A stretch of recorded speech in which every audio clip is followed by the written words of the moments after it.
Salam, mən Steam Space tədris mərkəzinin elektronik və robot texnika müəllimi Nicat müəllim.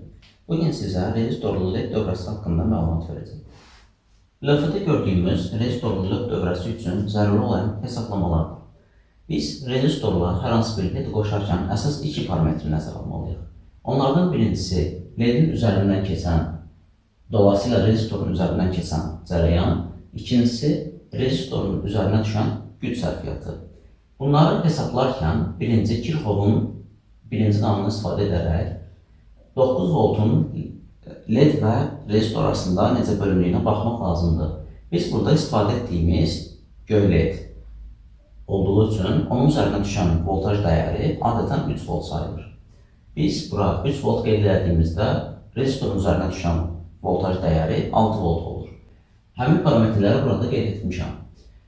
Bildiyimiz kimi rezistorun üzərindən maksimum keçməsi gerəkən cərəyan təcrübədə ilə sayıldığı üçün 20 mA.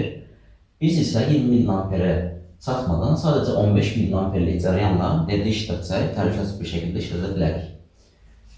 Burada gördüyümüz həmin rezistorun dəyəridir. Biz rezistorun dəyərini hesablamaq üçün dövr hissəsi üçün ohm qanunu düsturunu tətbiq edirik.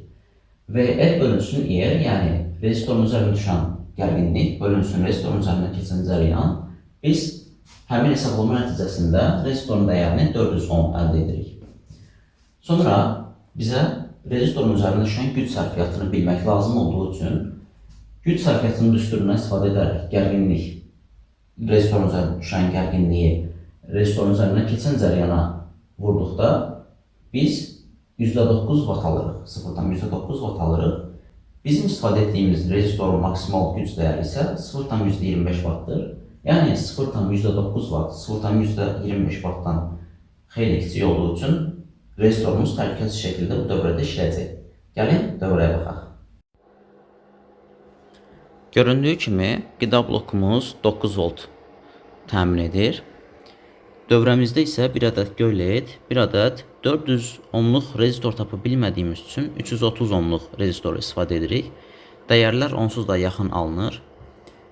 Biz dövrəni birləşdirdiyimizdə göy LED işıqlanır. Həmin vaxtda cərəyana baxırıq. Elə təxmini 15 mA miqdarında cərəyan keçdiyini görürük.